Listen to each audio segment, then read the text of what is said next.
All right. Welcome back to another episode of Side Note, the podcast dedicated to electronic dance music, underground electronic dance music, and all things related. Please welcome to the show, Swaysav, What's up? DJ and producer in the LA area. How's it going, man? Welcome. Thank you for being here. Thank you for having me, man. I saw you were interviewing my friends. I'm like, dude, what's up? Yeah, like you're homies with Texy and like the Fallen Angel crew. And do you know Omar from Techno Fan too? Of course, okay. Of course. Shout out Omar. Shout out Yeah. Texy. Shout out Fallen Angel. I saw your interviews, and let's do this, man. Awesome, man. Yeah, I'm glad. Like we're working our way around the SoCal rave community. You know, like there hasn't been anything like this that I know of. For this community so far. So I'm happy to try to fill that need, and so glad that you can be on. Thank you. Dude, so I guess just to start off, I know you DJ a lot. I was checking out your socials. I checked out some of your stuff on SoundCloud as well. So I guess I would characterize your shit as hard techno. Yeah. Okay. And yeah, so I mean, talk to us about like what you did last night, and I think you have a bunch of shit coming this weekend, like the whole weekend, right? So like, walk us through, plug that shit. Shit's been fucking crazy, bro. Shit's been crazy. Like I work 11, 12-hour shifts, and for promoting and shit, all that stuff. It takes up some time and energy, and I get off work and like I literally have like this much time to do all of my socials because it's homework. It's homework, and you got to do it. You got to get on your socials. Yeah, yeah. It's crazy. Just like the amount of time that I have to do, that I have to do what I have to do is like so small. So I'm just like, as soon as I get off work, just go. And I'm like getting booked for shows. Shout out to everyone that's been booking me. Thanks for having me. But yeah, it's not easy. It's work. But it's what I love to do, and I'm gonna die doing this, man. right on, man. Yeah. So like, what show did you play last night? What do you got tonight? All right, so shout out Noah Kane, Raving Seals, Kraken Productions, Elation Moment. All you guys, we threw down last night for the Escape After Hours. Shit was okay. Crazy. Escape. So this was the Escape Halloween, like after hours. Yeah. You guys did like an offshoot. Okay. Was it like Insomniac related, or you guys just kind of threw your own thing for people who are leaving? It might as well have been Insomniac because we were right across the street. Oh shit! Right across from the NOS? Yeah. Oh shit! Okay. Literally, people were coming, like leaving the rave, and they see us partying, and like people just start fucking pouring in. Got it. And for people who don't know, Escape takes place at this giant venue in San Bernardino called the National Orange Show. I think that's the original name. Yeah. Now it's NOS Event Center. And like a ton of the massives take place there. I mean, if you're listening to this, you probably know, right? Because you're probably a raver yourself. But Escape is there. Like, what are the other shits there? Like Nocturnal is there. It's mostly like Insomniac. Yeah, basically it's Insomniacs. They took over the NOS Center. Yeah. All right, so you had a venue right across from the NOS Center. Like, what was the capacity? There was no capacity. So you just packed it in. Well, how many people were there then? I would say easily like 300 people. Okay. At like that bought tickets, but at that point, there's at least 150, 200 people. Just it's a house. On top of the 300, or you're just saying that at any given time? At any given time. Okay. Yeah, it was a lot of people. Okay. Yeah, I mean, that's a pretty good party, especially for an after hours. So, like, what time did people start streaming in then? Like at 2 in the morning and shit? No, people started coming in at 12. Okay. I guess people got love for the underground more than they do the mainstream shit, so they started coming in to support the underground DJs. Dope, yeah, that's what we're about, the underground dance music scene. I'm all about the underground. Cool, man. And yeah, so good times. Like, what time was your slot? Like 1 a.m. Okay. 1 a.m. So that's when people started to pour in. Okay. At 1, and there was 2 stages. I was at the stage where you first come in, and there's like a main stage, and they had me at the side stage. But like right as I got on, people started like coming in. It was pretty wild. Sick, man. Yeah, it's pretty wild. And I mean, that's obviously not your first rodeo, right? So you've probably played like dozens of parties at this point, I would imagine. Yeah. Okay. And I guess like, is there? Excuse me.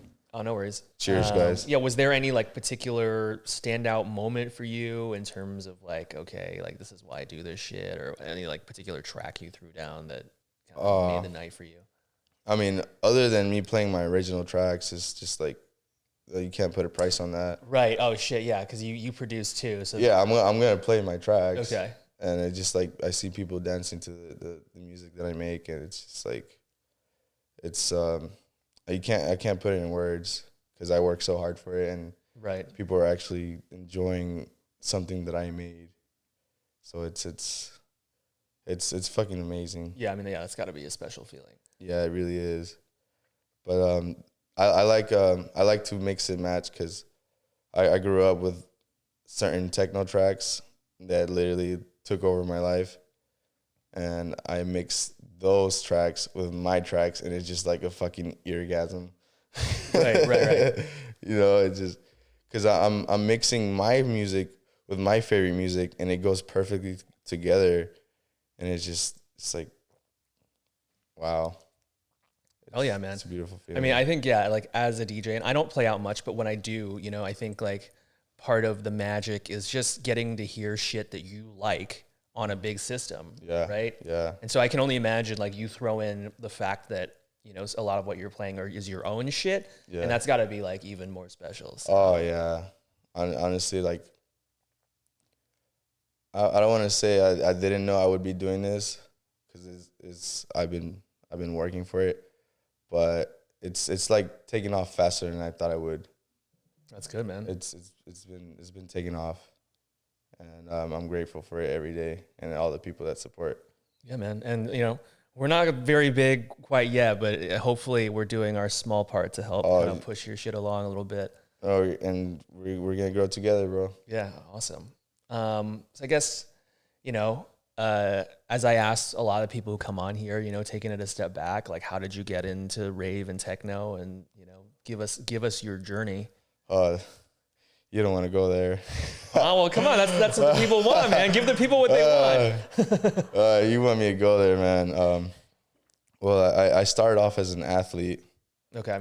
Ever since I was young, I always had like a lot of energy. Just always wanted to work out, ride bikes, or like go play soccer. And it's from like high school, I always knew that I wanted to do something like big with my life. I wanted to do something special. Like I didn't want to just work and die. I wanted to make this worthwhile. Yeah, I mean nobody does, right? I don't think anybody was put on this planet just to be like a fucking wage slave and then, you know, die. So no, and I feel you.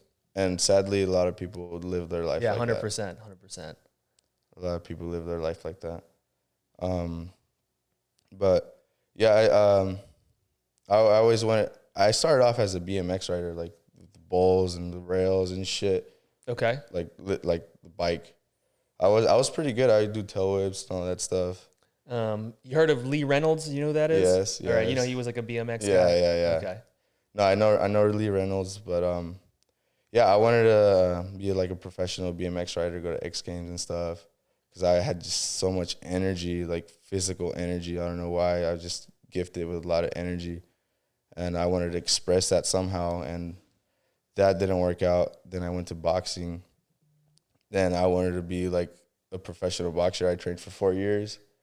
I was with the LAPD boxing team for 2 years. Wait, how does that work? So were you a cop, or do they have a team that's like separate? I was their sparring partner. Okay. Yeah. They would beat me up and I would beat them up. But so let me like go back a little bit. When I was 17, I was living with my parents, and my parents moved back to Mexico, and I stayed when I was 17. Oh shit. Yeah, and then I wasn't like ready for that. Do you have relatives that you were staying with, or you were just like completely on your own? So I had a friend that I was staying with, then that didn't work out, so then I moved with my aunt. And then I had like pretty bad anger issues back then. Yeah, of course. me and my uncle got into it, and I like grabbed the bat and like broke the doors and like the windows, and I got kicked out. Like, and I was out in the streets. Shit, man. When I was 17, almost 18, and then that just like sparked more fire in me because I was struggling so much. So it's like going back to what I said, I always wanted to do something special in my life. So I'm like, I wanted to, like, even though I was struggling, I was actually pursuing boxing for 4 years, and the whole time I was training as a boxer, I was like living in homeless shelters in Hollywood. Fuck, man. Yeah. Like I was in the Covenant House, California. It's like a group home, but the whole time I was living there, I was like, I gotta do something. I'm already here, like I'm already struggling, so I'm gonna do this boxing shit. So I was training, but the whole time I was training, I was listening to techno. That's awesome. I was just listening like dark ass techno while I was training, and the thing about boxing is it's so limiting. If you want to be the best, which is what I was trying to be, I'll try to be the best at whatever I can be. And if you want to be like a good boxer, you have to live at the gym. You have to wake up there, start training. You gotta wake up every morning and run. And you know, I did it for 4 years, but there's a part of me that like I wanted more freedom. So I thought, because I always like to fucking go hard at something. So. But limiting meaning because you had to be training all the time and you got to be like disciplined, all that shit kind of thing, or? Well, most yeah, because I like to drink and shit. Okay. Yeah. Like, yeah. It's like. As most ravers do. Yeah, no, I definitely like to turn up, and you can't really do that and try to be a good boxer. I mean, you can, but it's not a good. Yeah, I mean, like, I guess like you can do it after you become Floyd, right? Because I feel like that guy parties. Oh yeah. Yeah. I'm pretty sure Mike Tyson did cocaine. Yeah. So like, maybe like once you reach a certain level and your ticket's already written, you know, like you have a little more freedom. But yeah, I'd imagine that on your way up, you know, you got to be like pretty disciplined. No, but even then, I don't know how familiar you are with boxing. Is Reese? I forgot his name. The heavyweight boxer from Mexico, Andy Reese. Andy Reese, he was on the charts. He's going up the charts, and he got a big win, and he partied for a month, and it just completely ruined his career. Oh shit! I don't know about this. Yeah, Andy Reese, if you're watching this, bro, get your shit straight. You putting Mexico on the line right here, bro. Yeah. Or just become a DJ. Because those things are compatible when that's what you do for a living. Yeah. Shout out to Ricardo Villalobos or any other. Oh yeah, you just become a DJ, Andy. But you got a good left hook, bro. Don't throw that to waste. But yeah, it was just like very limiting, and I like to be free, and I thought, what can I do that's fucking hard and I'm not strapped down to a certain routine? I'm like, what if I just make techno? Okay, so like, did you have a musical background before that, or? Oh, music is my life. Okay. Oh, if it wasn't for music, I'd fucking be dead already. Just probably would have killed myself or something. I mean, yeah, people say all the time, right? Like, music, like you hear it from people all the time, you know, this music saved my life, whether it's techno or otherwise. No, and it's like, people say it all the time, and I feel like it's overseen, but music really is like important. For me, it's my life. It's a huge part of my life. I listen to everything, but like techno's my main thing for sure. But music is just it's sound waves, and then it makes you feel good. It's man. What? You have do you know Danny Tenaglia? You listen to his tracks?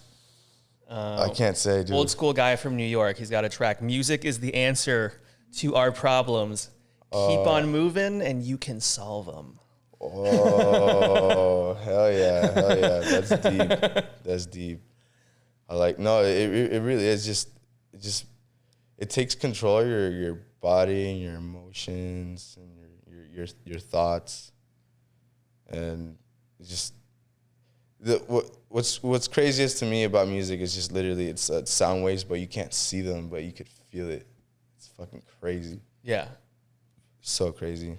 Okay, so you're a boxer. You've made a decision to kind of transition over into producing and DJing. Like, what does the journey kind of look like from there in terms of like what's your next move from now, deciding like, all right, I can't box anymore. Like, I wanna do some. Oh, after I decided that. Yeah. Oh, so like I said, I always knew that I'm not just gonna be here and work and die. I'm gonna fucking do something with my life. So I thought to myself, if I'm not gonna be an athlete, and if I want to do this techno shit, like, you better fucking do it. Like, I told myself, like, you better fucking do it. Like, there's no going back, because I don't want to just other than the part that I love it. I don't want to just work and die. But I made a decision, and I went all in, went balls deep into this techno shit. Right on. So what did that look like? Like, so you like probably downloaded Ableton and then started, like. So I started off DJing. I was just a DJ. I would play for like small little tiny venues where like 4 people would show up. Okay, and this is like word of mouth through your homies or whatever. Or, yeah, okay. Yeah. And so I started DJing just without making music, and it was pretty slow. This was about 3 years ago. Shout out Candy Love Fest, first people that ever booked me.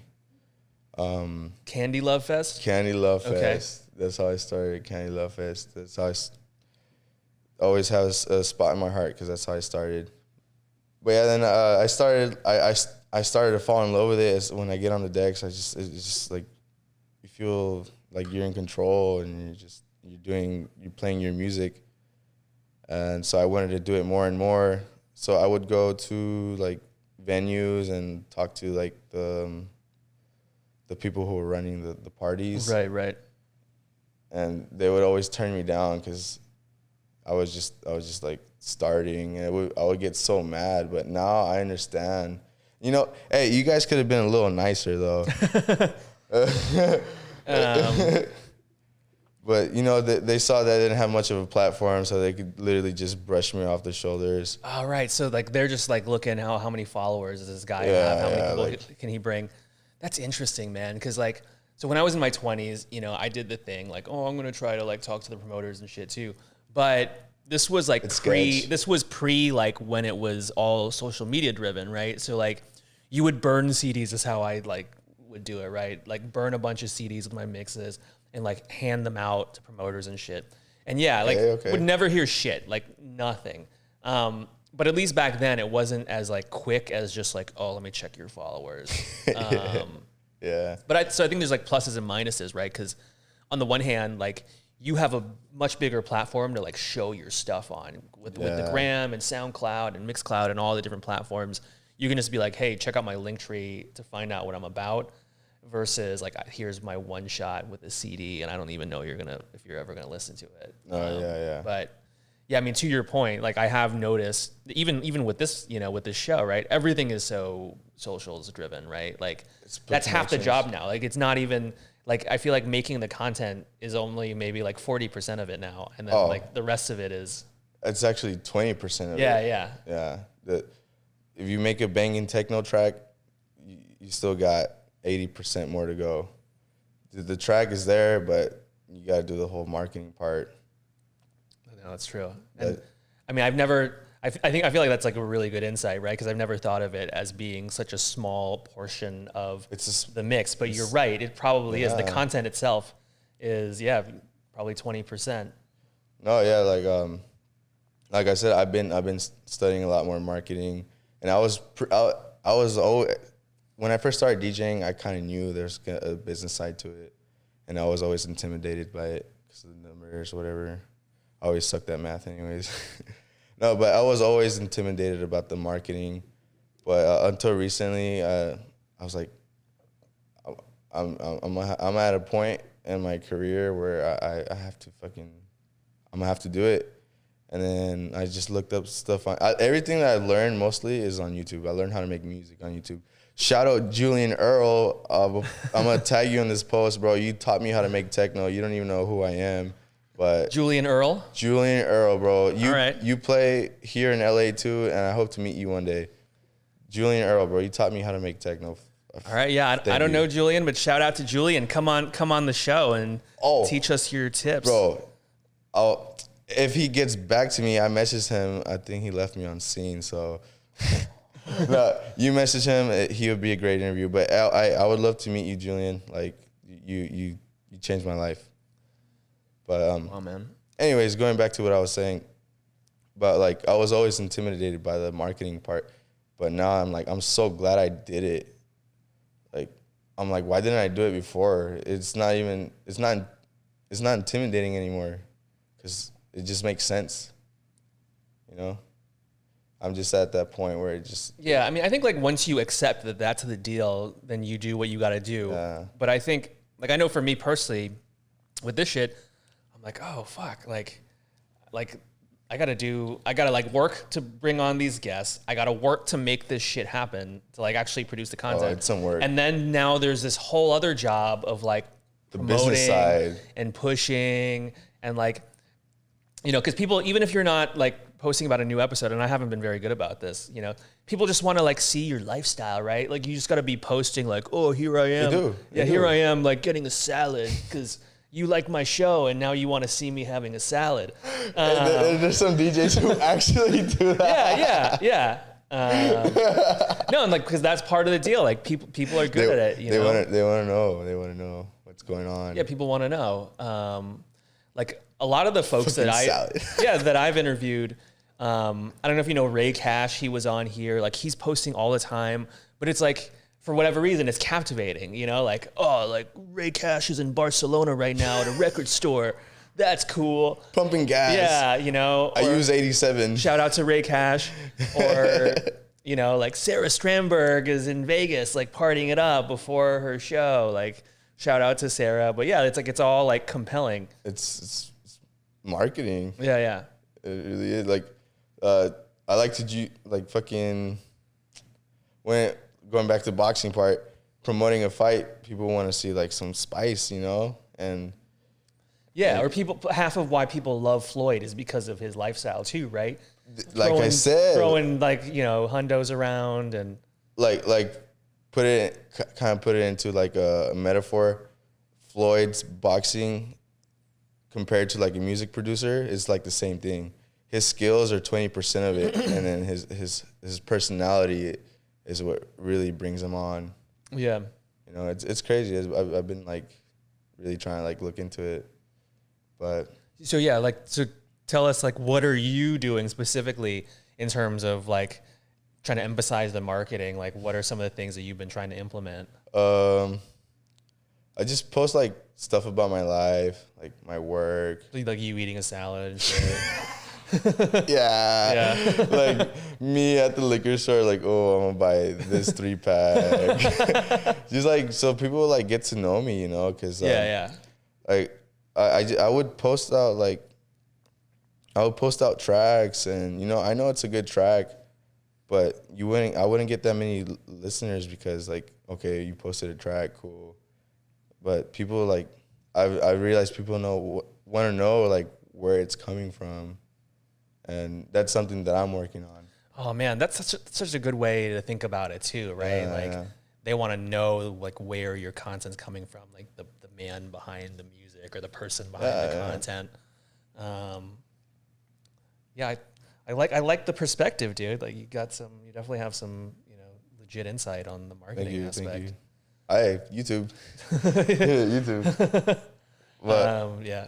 I mean, as far as like, for where I'm coming from, why I make this music, I'm just like hard techno. It's just, I mean, honestly, I have a lot of anger inside. Just like mostly about how like the world works and how all the corruptness, and techno just brings it out in me. It's just like kind of gives you that like, you know, that feeling where you're like, fuck everything. Like, I want okay. So this is really fucking interesting to me because, you know, I have noticed that. So when I came up into this shit, right, like it was all like techno was all about the hugs and the love and the like kind of hippie shit, right? And I have noticed of late, and I've talked about it on the show, like with a bunch of people at this point, that like techno has now, there's a lane within techno that's kind of, you know, 20 years ago, like it's different people who would have been heavy metal people are hard techno people. Yes. Right?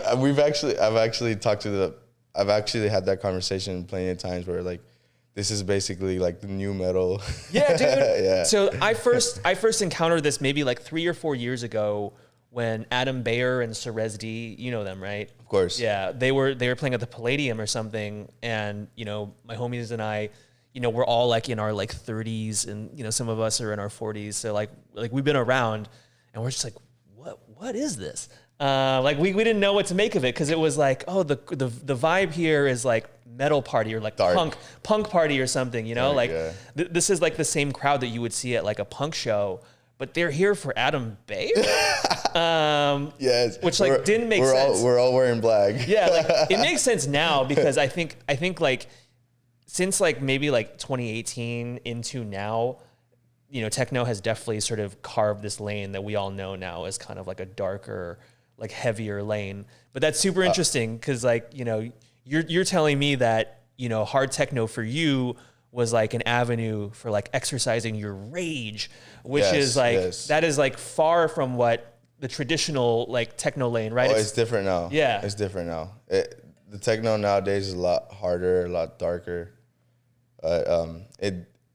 Like I said, I have a lot of energy. Like I want to do some push-ups right now actually, but like techno helps me release that shit. Cause I just like, it's so hard and you just like, I'll literally be in my car, bro, like in traffic, just fucking, I don't care who's looking at me. But it's just, I'm just letting out that fucking energy because techno brings it out and just, I don't know, it's just so high energy. It's, you know, you got dubstep, you got house, but techno is another world. Okay. But yeah, and there's like different lanes within techno, and I think specifically like the hard techno lane. Yeah. That like, I mean, a lot of the people that I've had on are kind of in that lane of harder.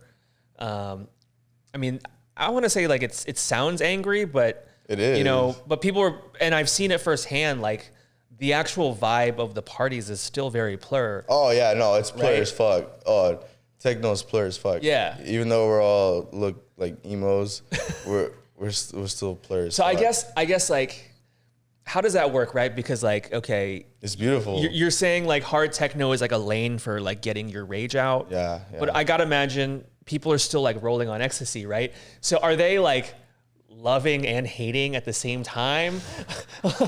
they're lovers and fighters. Right? They're lovers and fighters.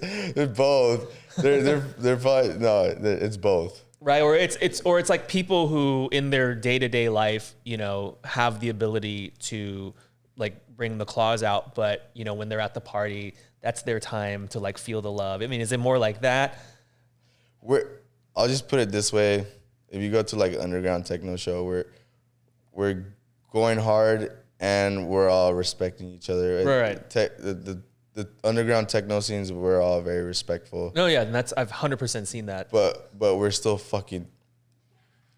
Okay. All right, but so are there cuddle puddles at hard techno? No. Okay. No. That's the save that for a wax motif. Okay. There's light shows though still, right? Some people definitely like to bring out their yo-yos and the gloves. Okay. But not so much for the underground techno. Okay. And like, so there's nobody walking around with like a Tickle Me Elmo backpack, like. No, they're probably in a leather suit. Okay. Or me, I wear a bulletproof vest.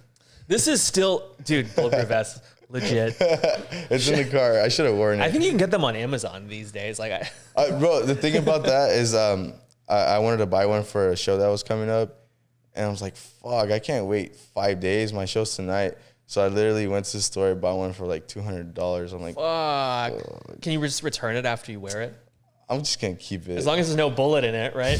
It hasn't been used. I'm just gonna keep it. It's like pretty legit. But I mean, yeah, that does sound like kind of something cool that you want to have around. Yeah, I want to have it around. Yeah.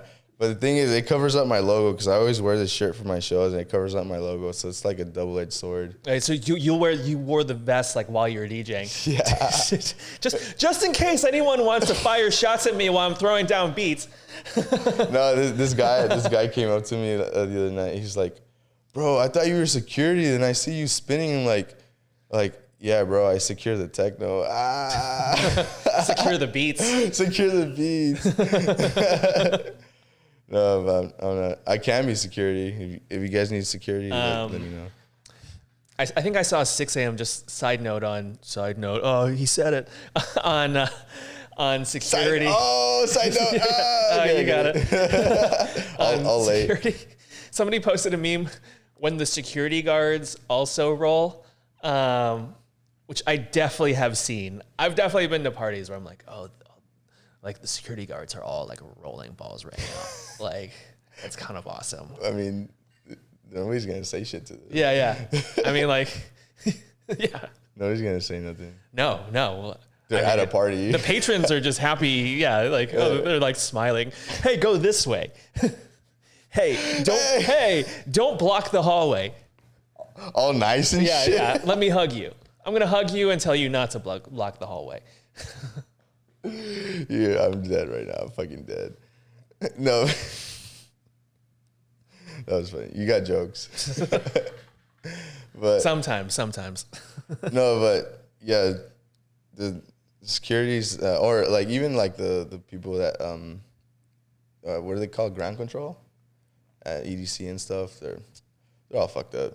Yeah. I mean, they're there because they get to be at the rave. They get paid to be at the rave. I don't know if you've seen that video where this guy, he's wearing like the whole ass fucking the vest for like the, you gotta wear the reflection. Oh yeah. It was like orange, and this motherfucker was like against the rails with the ravers just. Wait, where was this? I saw it on Instagram. Okay. I wish I was there to see it. What rave was it at? Was it EDC? You said. It was an Insomniac event. Okay. It was dubstep. It was dubstep. Okay. EDC just happened actually. I think last week. Yeah. Right? Everybody went. I still never been. Have you been? I've been to EDC. I'm not much of a raver myself though. Okay, interesting. So meaning like you go out and play a lot, but in terms of like going to the parties as a consumer, you don't do much of it. No, like okay. I would say like the first thing, like I don't like all the colors and shit. Like, come on, man. That's what this guy is all about. It's too many flashing red and blue. Who likes flashing colors in his face? This guy. I'm sorry, but like I like my shit to be uniform. Actually, one okay, thing. Wow. Okay. Because I've been saying on the show like for a minute, like I've been to like techno parties and I'm like, yo, where's the color? There's no color. Yeah, I'm like, why is the visual like LED screen in the back all in black and white? What is that about? What is it about? It's just you just want to live in the darkness. If you want to put it that way. If you want to put it that way. I don't know if I would put it that way. But yeah, I guess. No, it's just it's like a lifestyle. Like for me, we get a little personal. My socks, my underwear. All black. Everything's black. If I have, I'm gonna get even more personal. If I have like a blue lighter and like sitting on my seat in my car, like I just want to like throw it in the back. Honestly, because like it stresses me out. I like it when everything's just uniform, all black, and it's so calming to me. Okay. The all black is calming to you. Yeah. Okay. It's just like everything uniform. Like, say I got like. All right. Keep it rolling. I'm gonna show you guys something. Okay. Well, just wait. I'll be right back. Anyways, so saying like, if I have like a bag from fucking Target, you know, it has like the red logo. Like, you want to see my underwear? You want to see my underwear? Oh no! Yes. No fucking way. That's not very techno, bro. So you like color, dude? Like, I'm more of like psychedelic variety, you know. So I want the color. I want like the shit in my face. So I'm gonna ask you now. I'm gonna interview you now. Why do you like the color so much? Why do I like the colors? I don't think there's any. I think it's just more that, you know, like when I've been in the party headspace, which may or may not have involved psychedelics in the past, like that's just what's interesting to see, right? So if I'm tripping on something like, you know, black and white is just not as interesting as like multitude of colors. And also I don't know if you ever fucked with like the real hardcore psychedelics, like DMT. No. Okay. No. Fuck no. So like if you shout out to DMT. Oh, let's hear it. If you've ever done it. Let's hear it. I mean, people have talked about it like on the internet, like for like, you know, forever, right? There's tons of videos, but basically like this reality gets replaced with another reality. Like you're still there, so you're still. Wait, so you learned this while you were tripping? Yeah, so you experience this. You experience this other realm, and it's a very colorful realm. There's machine elves that live there. What'd you just call me? No, like it's like literally like another dimension made of like geometry that's like multicolor. It's like shifting. It's like multi-dimensional, so it's not even 3D anymore. And there are like intelligent beings that live there. Sounds fucking crazy. But like you can like research. There's documentaries and shit. Everyone sort of reports the same shit when they take it. It's like a very common experience. So it's not just one person like, yeah, this is what I saw, man. But so yeah, like my experience was that. Okay. And yeah, everything was like really like kind of like 5D colors, geometry in my face, and the shapes were alive and communicating with me. So I think just like by virtue of having that experience, it's like, oh, if I'm going out to party where, you know, some of that mindset, some of that frequency may kind of come in, then I, you know, if I want to tune into that, you're attracted to it, and the color helps me tune into that. Wow, that's interesting. Yeah, and that's why, you know, like I like some of my underwear to kind of reflect fucking that experience. Pandas and he's got boxers of panda eating bamboo, bro. Psychedelic panda eating bamboo. That's how this guy rolls with his underwear. Sick ass fool. Well, no, that's interesting to hear like other points of view. But you know, like I totally vibe with what you're saying though, in terms of, you know, electronic music also being an avenue for exercising kind of rage. Yeah. And I've definitely had, it was weird though, because I've had that experience with happy like trance, where it's like but you still kind of want to go hard. Yeah, like I'm angry and I wanted to kind of purge that out of me. But the music I was listening to was not, it was like happy trance. But obviously, you know, if hard techno had existed back then, it probably would have been the better choice. But I think we've had similar veins in the past. Like, like I don't know if you ever listened to like the Prodigy, you know, smack my bitch up, like that was kind of that. Turn my life into peace. Oh, sorry, I'm a horrible singer. That's Papa Roach, dude.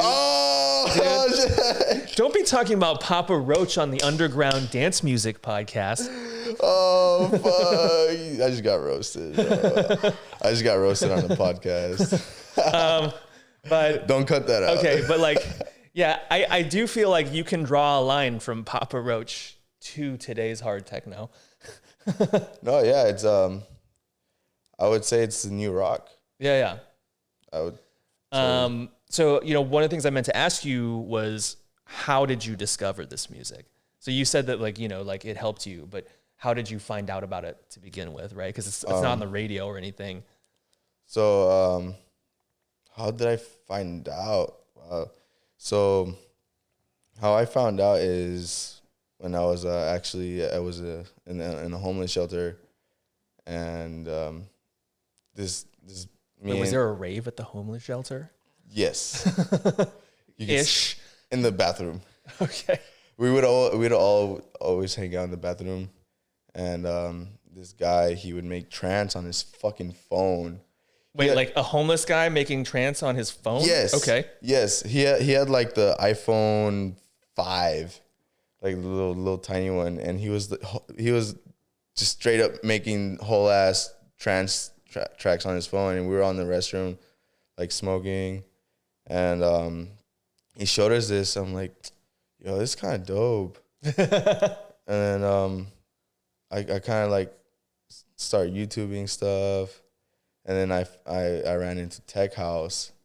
Like, oh, what is this shit? I like this shit. And then like I couldn't find more of it because it was that certain thing. And this actually went on for like a year that I would listen to like the same mix, like same 3 mixes. I'm like, there's gotta be more where this is coming from, but I just don't know what it's called.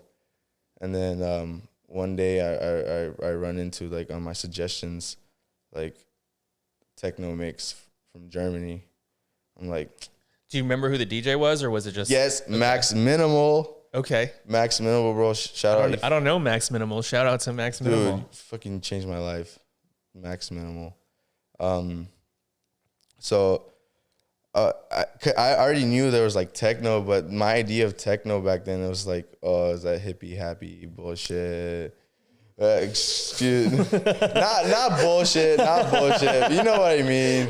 You know what I mean. It's all good. Tell your truth. Tell your truth. I'm speaking my mind. Yeah, we want you to speak your truth on this program. So I thought it was like, oh, like the hippie happy shit, and I'm like, fuck it.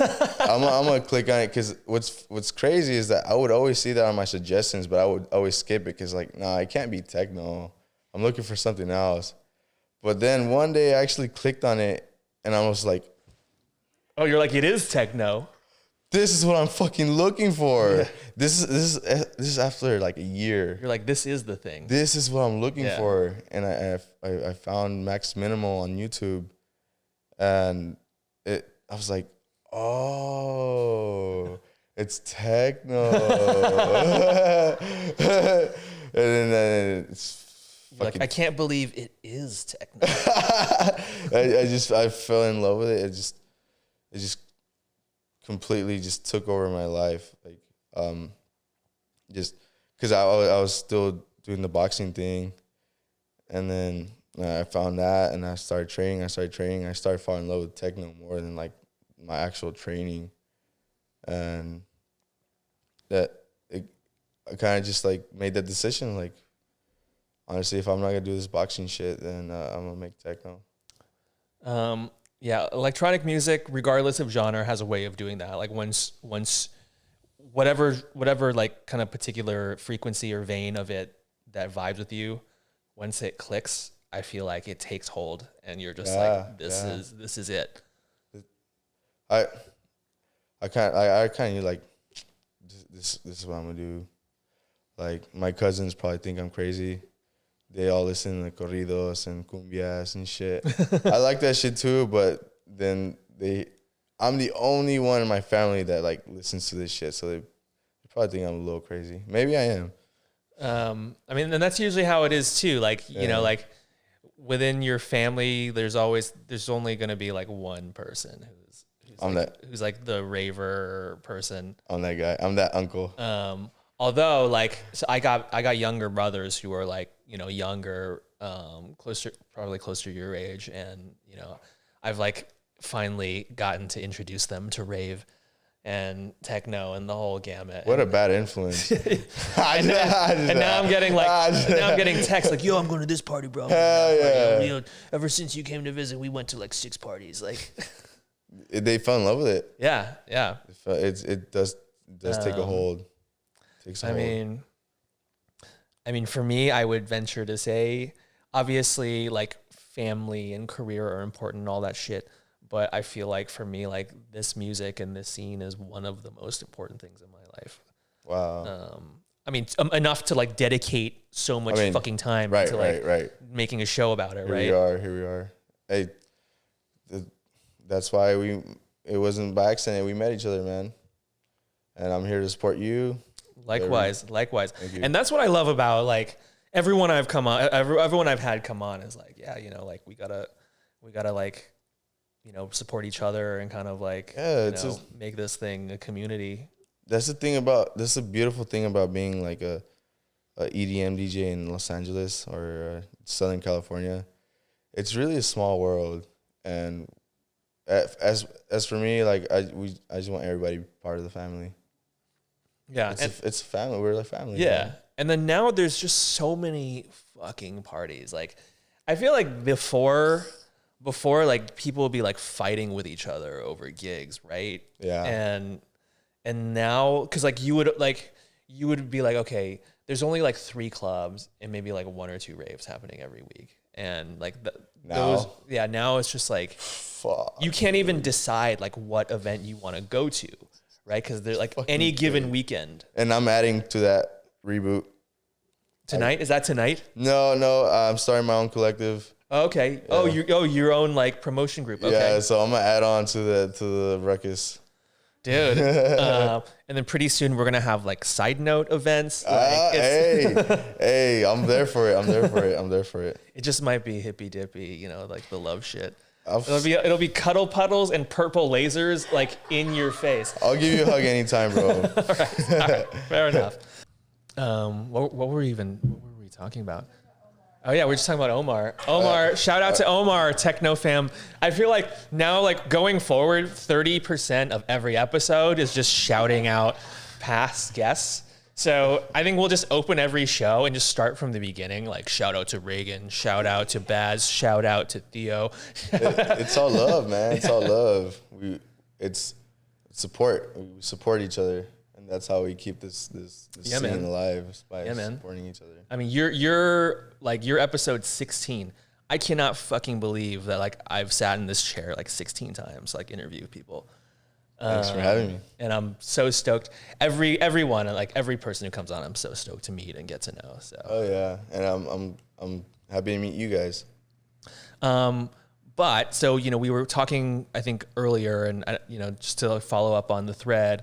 So you discovered techno through kind of, dude, like some pretty like crazy circumstances to be like discovering homeless the music. My fucking homeless roommate was making trance on his phone, and then I started kind of like getting into tech house. Then I found techno. Tech house like Dirty Bird type shit? No, like dark. What is dark tech house? Oh, man. I thought tech house was happy. No, I got some dark ass tech house. Okay. I could send it to you later. Yeah, I thought tech house was like losing it. No, that is tech house, but there's subgenres within subgenres within subgenres. It's crazy. Okay. But there's definitely dark tech house. Okay. And that's how I got into it. And then I was like, I need more. I'd be curious. Any dark tech house DJs and producers out there? Hit me up. Hey, I don't know any. Well, I do know some tech house producers. Audio J. Okay, Audio J. No, that was a joke. He hates tech house. He's all hard techno. He be talking shit. Audio tech. All right, well, I don't know you, dog, but I'm sorry he's throwing you in the tech house bus. I'd be pissed, too. He be talking shit on me all the time. Talk shit on me all the time, bro. Audio tech. Anyways.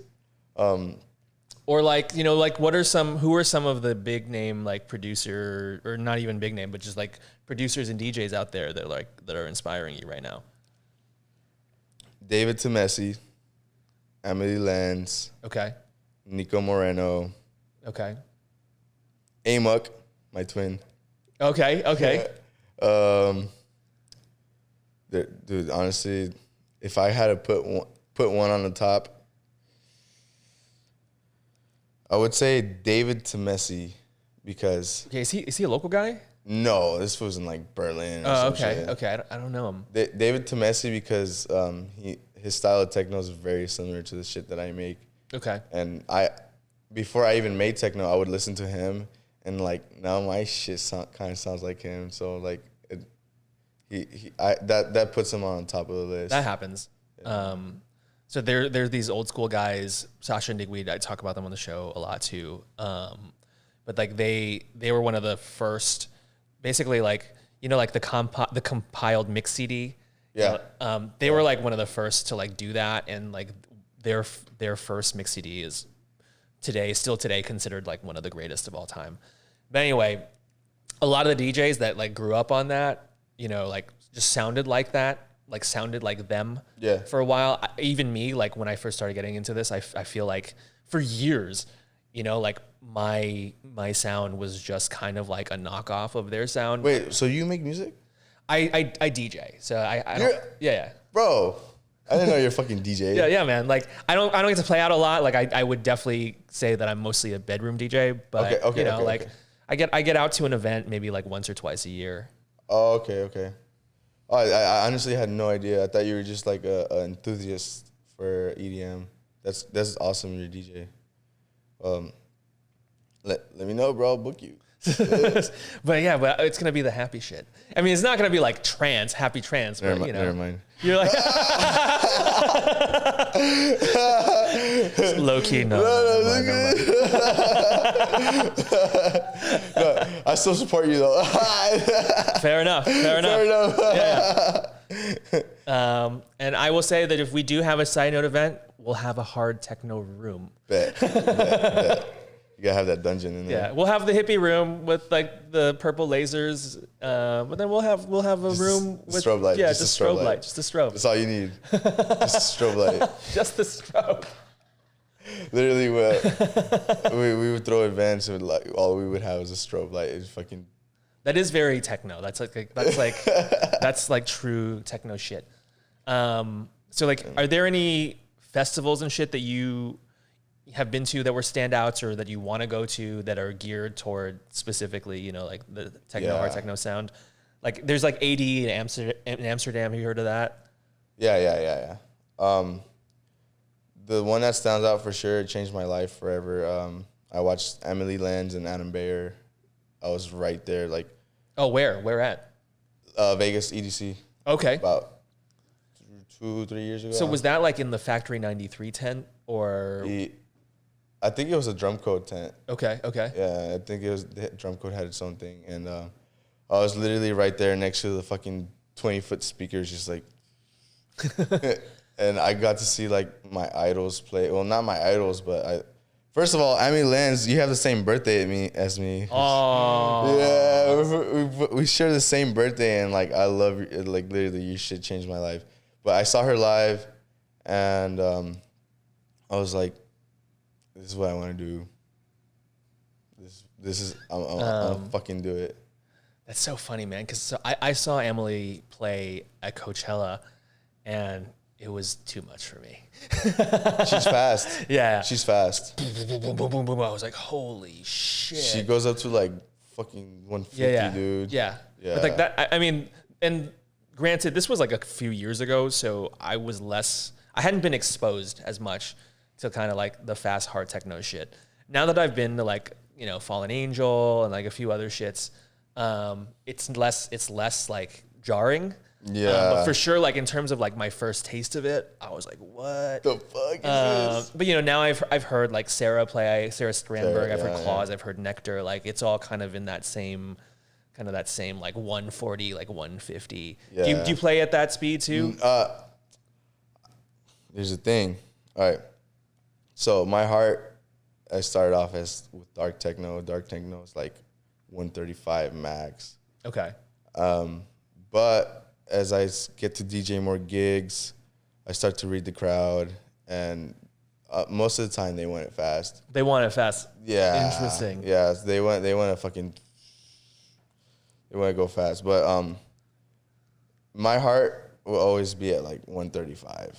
Okay. It's like darker techno. Yeah, that's crazy, man. Because like my lately, because BPMs have gone up, you know, like I'll drop at like 130, 128 to 130. It's pretty low. But my like go-to for years was like 125. Oh, you're groover. Yeah. That's like that's like a whole different world. Yeah, it's like a different vibration. Whole different vibration. Yeah. So I would say the slower, the more groove, the harder. You just kind of just want to like fucking Yeah. But my beatboxing. I like it fast too. Like if I'm reading the crowd and they want it faster, I'll play it faster. My techno sounds bomb faster, but my techno was made at 135. Okay. Yeah. Okay. So it's. I feel like that's a good middle ground, right? Because at 135, like if you're like me, you can pitch it down to like 130, 129, and it still sounds okay.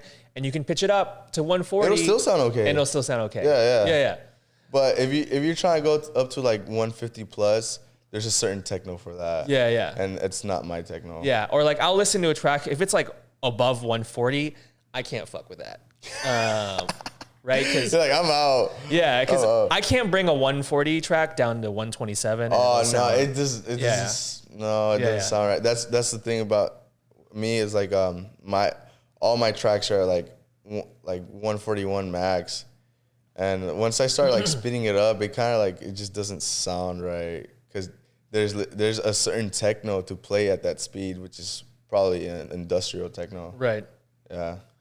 Okay, so do you have a preferred setup to play on when you're at an event?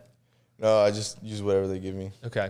Yeah. Because like I know like right now like the like A-list DJs, they're all about like they need to have the CDJ 3000, they need to have that Pioneer V10 6-channel mixer. Ain't nobody got time for that. I mean, like if I could like afford that shit, sure. Yeah, but like one of those setups now is like $8,000 or something. Oh, easy, easily $8,000. If you want to get something decent, three racks at least. Yeah. At least. I mean, so like I use a Denon setup at home, and like I paid a pretty penny for that, but not $8,000. Like less than half of that. Okay. But yeah, like with you have it. Yeah, we can check it out. We can check it out afterward. Check it out later. Yeah. But in terms of I got my USB. Oh shit! Yeah. You can throw on. We can throw on some beats. So one of the things we've been talking about is eventually, like I don't think my room is sort of set up for the recording, but I want to get to a point where like the guests can also do like a quick DJ mix. That'd be sick. But so maybe we won't air, but you can still do a DJ mix when we're done here. Yeah, I'll be down. Sweet. I would love to show you some of my. Yeah, man. Yeah, I mean, I listened to some of your stuff already, so I would love to hear it coming from the man himself. Hey, what'd you think? Yeah, man, it's good. Yeah. And like it was fast, but I didn't find it too dark, honestly. Mm-hmm. Like I feel like that shit that I could play, like, because it still has like kind of like groove. There's a groove there. It's not just like the. No. My shit definitely still has some groove. Yeah. But it's not. It's not like super dark, which my thing. It takes some skill. Like you got to know what to do to make those dark sounds, and I'm still learning that. Right. But And are you using Ableton mainly? Yeah. Okay. Yeah. Do you have hardware in addition, or is it all in software? Oh, it's just software in my computer. Because like some people like they want to have like modular like synths and shit like interfacing with their Ableton setup. If you got the money for it, go ahead. Yeah. I just use my laptop. Everything's in my laptop, and I got my speakers and my headphones. Got it. Yeah. And then speaking of Family Lens, another big DJ is Charlotte DeWitt, obviously. Yeah. I was talking to. Danny from Rave Train?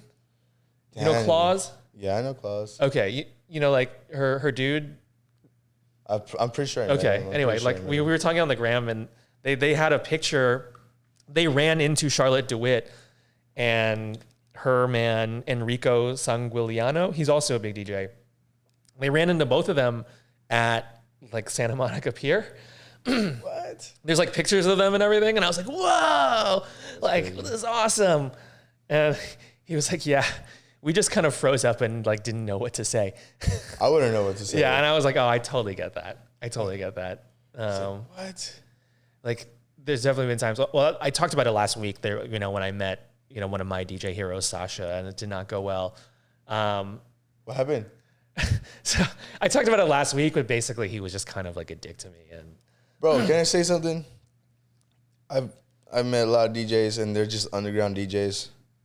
And from what I've seen and from what other people experience, if you're a dick, nobody's gonna fuck with you, bro. But the thing is, I get it. Like, so no hate on you, Sasha. Still want to have you on the show. Hey, Sasha, no offense. I'm just saying, like, from what I've seen, like, if I see a DJ and he acts like he's like the shit and does like. No, here's the thing though. So like, Sasha was the first superstar DJ. He was like the first DJ who they put on magazines and shit. He was the first DJ. But the thing is, here's the thing. All of his fans were nerdy fucking dudes. So like everywhere he goes, it's just like some nerdy dude like, right? And like, I feel like it was more balanced. Like if it was like Calvin Harris today. This was funny as fuck. Yeah. If it was like Calvin Harris today, you know, where like all kinds of girls are like coming at him. Hey, Calvin, can I go to your room? Like, but instead, like you're Sasha, you're the very first magazine DJ, and your entire fan base is just like nerdy dudes. Okay. To where even today, like he has a fan page on Facebook, and I'll check into it. And it's all like middle-aged guys from the UK. So guys who were like young back in the day when he was coming up. And like, they're weird, dude. Like they'll just post pictures of him from when he was young, like Sasha in 1998. And I'm like, bros, like you're like a bunch of middle-aged dudes just posting pictures of like a 25-year-old DJ. Like, oh yeah, like this was him in 95. Yeah, so like the fan base is a little weird. So if I'm him, like I get it. Yeah, okay. I get it. I didn't know that part. But for me, like I've been homeless and shit, and I've seen the ugliest you can get. And for my part, like I don't care if you look like a crackhead, I'm gonna treat you with some respect. Like honestly, I don't care if you're fat and you look nerdy and you want to learn how to make techno. Hit me up, bro. Like I'm not. Maybe it sounded wrong, but like honestly, like I don't judge anybody or everybody. Even if you're the ugliest motherfucker on earth, even if you're the ugliest motherfucker on earth, you still have a soul in you, you know, and that's your life and it matters. And I try to take that into consideration. Like I'm not like a superstar DJ or anything, not that I want to be, but I'm at a good point in my life or I'm at a point in my life where people come up to me and like they try to ask for advice or right. And I'm as nice as could be to them. Yeah, I mean, but we're like, I think you and I are both in that sweet spot where we're just growing our fan base. Yeah. So like we welcome any kind of interaction.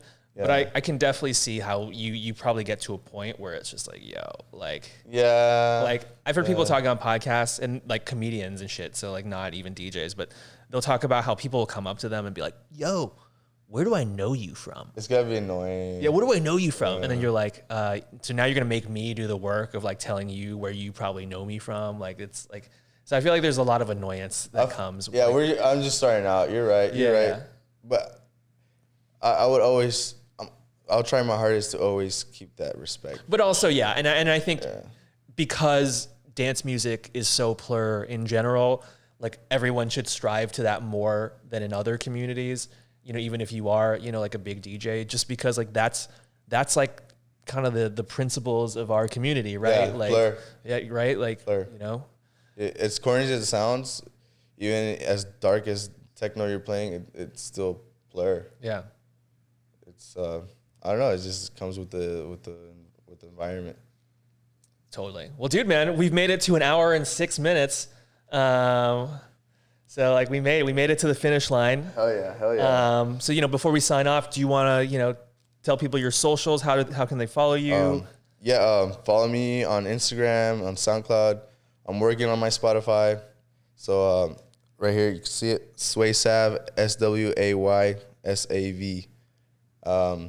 Thank you for tuning in, and I got some more unreleased tracks for you guys. It's gonna be fucking fire. Oh shit, he's gonna drop some new tracks on y'all. Yes. And yeah, I'll post all the links, you know, on the YouTube and on basically every platform you'll find this episode. You can find the links to find Sway.